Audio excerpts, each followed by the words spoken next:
Allow me to provide this dissection of the speech, the disquisition, the announcement that Rachel Maddow made regarding changes at MSDNC. Let me remind you that why this is important is not because of the fact that it's MSDNC, but because it's the end of a message.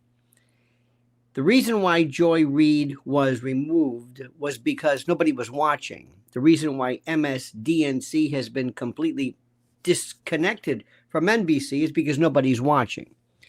The January numbers in the 25 to 54 demographic were the worst ever. So understand something. This is not about President Trump. I mean, maybe, but this is about numbers. I promise you, if they were getting numbers, if Joy Reid or whoever these other people were or are, were getting the attention, getting the numbers, none of this would be even discussed. They would be doubling down. They'd be doing repeats and the best of. Remember, MSDNC is a weird group of people. Remember years ago, some of their biggest numbers ever came when they ran lockup, actual prison shower documentaries. I mean, this has been their story since the beginning. Okay, all right. Let's look at this. Who are we talking about? We're talking about this person right here. This is Rachel Maddow. Rachel Maddow has one of the, and by the way, I have nothing personal against her. I know her years ago. She's always been nice. So I'm not one of these people who, dislike her. That's not it. I'm curious though about looking at this in terms of the style and how she comes across and the way she comports herself. I think she one time said, or someone said, she comes across almost in the assistant principal style. Very nice, never abrasive, never mean, just very, very, very friendly. It's an affect, I think, that has done her well over the years and something which is important for us to note. Let's listen to what she says. And I'm going to be stopping when I think there's something to be pointed out. So that's a big change. An even bigger programming change is at 7 p.m., 7 p.m. Eastern, where Joy Reid's show, The Readout, ended tonight. It ended tonight. It ended. The show ended. It wasn't canceled. It wasn't yanked. It wasn't expurgated. It just ended. It's like the end of the trajectory. And Joy is not taking a different job in the network. She is leaving the network altogether. And she's leaving and probably everything that you know to be anything network related, because who in their right mind, knowing what she knows now, who else is there? CNN. That's it. They're not going to take her, but watch. And that is very, very, very hard to take. Why is that hard to take? Let's find out. I am 51 years old. I have been gainfully employed since I was 12. And I have had so many different kinds of jobs, you wouldn't believe me if I told you. But in all of the jobs I have had, in all of the years I have been alive, there is no colleague for whom I have had more affection and more respect than Joy Reid. Nobody that she has ever met since she was 12 years old. Think about this. She was 12 years old. In almost 40 years, Joy Reid, nobody. And that's great. And I think that's a statement. It's very, very nice. But think about that. Joy Reid, number one. Joy Reid. Not anybody from Meager or Joe Scarborough. Joy Reid. I love everything about her. Everything about her. Her sensibility, her sense of proportion, her outlook regarding racial harmony. I have learned so much from her. I have so much more to learn from her. I do not want to lose her as a colleague here at MSNBC. I've learned so much from her. Proportion, sensibility, kindness, and never saying anything that is in any way considered problematic in terms of your career. And personally, I think it is a bad mistake to let her walk out the door. It's a bad mistake to let her walk out. She didn't walk out the door. She was shown the door. Understand this. Now, she is put it this way, she is the Sean Hannity of MSDNC, because he's the number one in terms of tenure and numbers and all that. So this is it now. Remember, and for Rachel, after this, that's it. There are no more MSDNCs. That's it. So she basically, and I'm sure she consulted with her agent and said, I'm going to go on and I'm basically going to slam the management. Okay? Okay? Think about this. It is not my call, and I understand that, but that's what I think. That's what I think. I love her affect. I do. I like the style. I don't know. I will tell you, it is also unnerving to see that on a network where we've got two non-white hosts in primetime. Here we go. Here we go, ladies and gentlemen. Get ready. Here comes the race card, but from a different deck. Both of our non-white hosts in primetime are losing their shows. Why do you think that is? Obviously because of race. It's the anti-DEI, right? Isn't that it? She's bringing this out. MSDNC freaking out, hanging on at the C-suites or whatever you want to call it. Now you've got the main person basically calling out race. Think about what she's doing. Race. Lest you be confused, she's saying it. It's race. Joy Reid was canned because she's black. As is Katie Fang on the weekend. Katie Fang. I didn't even know. That's my fault. I don't know any of these other names. I don't watch. And that feels worse than bad. That's worse. It's not that people are going to go, but Katie Fang? Oh. No matter who replaces them. That feels indefensible. Indefensible. Do you hear that? Here's the gauntlet. I'm throwing it down. Here's the glove. Slap. Got that, management? Got that? And I do not defend it. Ooh. But there's just one other piece of it that you should know. From your side of the TV screen, you will mostly see changes in terms of who's in the anchor chair. And actually, everybody who's going to be in anchor chairs from here on out are great colleagues and great at what they do. And you are not going to be disappointed in who's on our air and what you're going to be seeing. We'll see. But one thing you cannot necessarily see is that the people who get our shows on the air, they're really being put through the ringer. The people, the little people. And that's nice. That's true. That's absolutely true. Yeah. And remember something. When you have been sidelined, when you have been shadow banned, when you have been called out, when you throughout the years, because of your affiliation and maybe your alignment with President Trump, and you have basically lived a kind of a sad existence. Remember, nobody stood up for you. Dozens of producers and staffers, including some who are among the most experienced and most talented and most specialist producers in the building, are facing being laid off. Imagine being a producer for Joy Reid.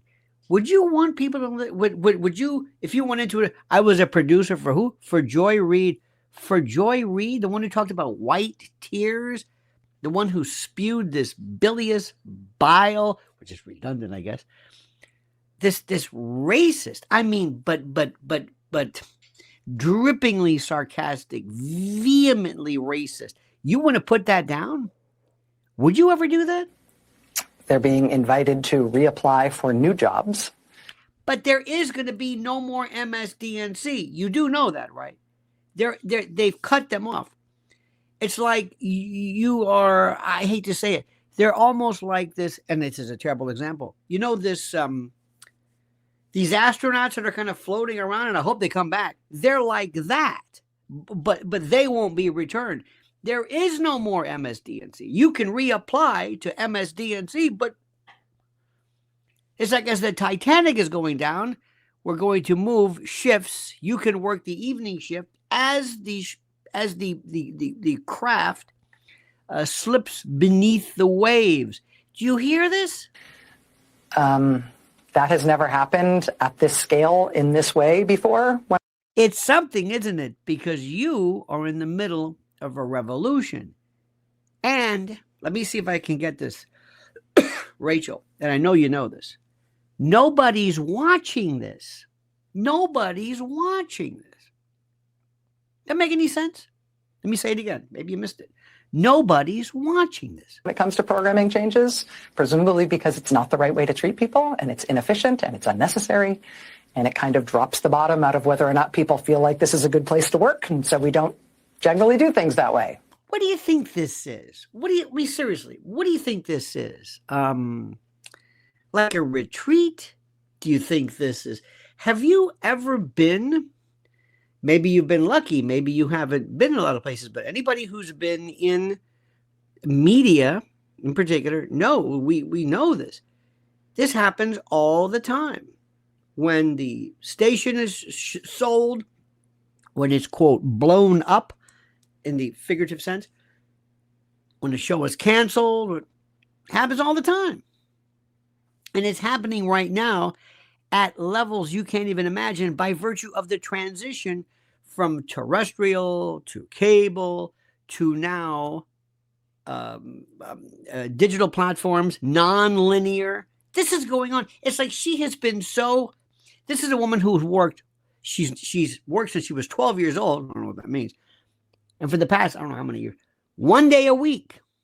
So she's not really connected with how things work. Look around you. Did she show any concern when Tucker Carlson might have been in any event? You get the point. Maybe all of our folks, including most of the people who are getting this very show on the air right now, maybe they will all get new jobs here, and I hope they do. But in the meantime, being put in this kind of limbo, the anxiety and the discombobulation is off the charts at a time when this job already is extra stressful and difficult. Oh, I'm so sorry. I'm so sorry. You know when, who is it, Aaron Rodgers, or when they fire an NFL coach, or anything happens, when President Trump had his election stolen in 2020, a lot of people had to be let go. I mean, it happened. Nobody cared about that. Nobody. So for her to take the idea or to focus on merely the little people, it's admirable, because let's face it, in today's rough and tumble world, nobody cares about the middleman. But this is absurd. This shows a naivete, I mean, it's kind of like this disingenuous but weird perspective. It's kind of like they're sort of blaming you for this, I guess. It is not news for me to tell you that the press and freedom of the press are under attack. Why? Tell me about it. Tell me about it, when those people who dared to utter an idea regarding COVID or vaccines or safety or anything, when they were systematically targeted by the Biden administration, and then had, via social media, had proxies go after and take them down. Tell me about it. Oh, I want to hear this. Oh, no, I'm with you on that one, RM. I'm with you. A way that is really, it's a big deal for our country. It's very visceral for us here. Oh, yeah. I know that the business of the press is not an easy thing. But you have to have numbers. You have to have numbers. I don't understand why somebody who has been working since you were 12 years old doesn't understand this. If you work at a restaurant and nobody shows up or anything, if you're on a team and they lose, does she really not understand this? I think she understands it. And I know that no job is forever. But I think I'm safe in saying for all of us anchors who through the TV. She's an anchor now. She's an anchor. Please know that what pains us the most is not what happens to us. No, because we are set. This woman has made, 30-something million for how long? She's not worried about herself, and she shouldn't be. And God bless her. You know what? This is America. This is capitalism. Good for you. Of course you're not worried about you. Of course. It is what happens to our coworkers. And how much of your salary are you giving? How much have you met with all of your other millionaire, cohorts and putting together a pool? Hey, God, maybe she did. For all we know. And if she did, God bless her. But I'd like to hear about that. On whom we depend and who you don't necessarily know, but we respect and love them and depend on them. And did I mention we respect them? I think you did. Especially those people who helped write those scurrilous, racist screeds that Joy spewed, the drivel, the invectives, the philippics, those rancid polemics. Yes. Thank you for the camera people and the sound people who mic'd her up to make sure that bile, that hate could be heard clearly and with limpidity. This is a difficult time in the news business. Not really. But it does not need to be this difficult. No. Believe it or not, it's different for you because of the fact that, let me show you if I can say this again, because I don't think Rachel gets it. Nobody is listening or watching or caring. There are baby monitors getting better ratings than you. You know that 1,600, what is that? When you go to the airport, they used to have that tune in for the parking. They get better numbers. You got that? It's not what you think, Rachel. We welcome new voices to this place and some familiar voices to new hours. What? It's going to be great, honestly. And we want to grow and succeed and reach more people than ever and be resilient and stay here forever. But your message and you see, it's not that people are being mean to you. Are you going to change your message? Are you going to figure a way why you're not resonating, as somebody once said? When you have, 77, 80 million, whatever Americans who voted for President Trump, roughly, you have told them basically there's something wrong with them. And Joy called them all racist. Are you going to, just curious, are you going to be addressing that at all? I also believe, and I bet you believe, that the way to get there is by treating people well. No. See, I can have a restaurant that treats the help perfectly. I can give them the best. But if the food stinks, let's say it's a restaurant, and nobody buys it, does it make any sense? Do you hear how it's weird. She's detaching herself from the reality of the business and making this out to be mean. It's like this veteran employee, since she was 12 years old, now is having a difficult time in reconciling this thing called, what's the word? Reality. Finding good people, good colleagues, doing good work with them. This is called lacrimation. When you wax lacrimose, the tear, the quiver, this shows her humanity. I don't know what this does. How this is supposed to pull anybody in. Is this the pity vote? The sympathy vote? Why not scream at President Trump? That might be something. But what is this?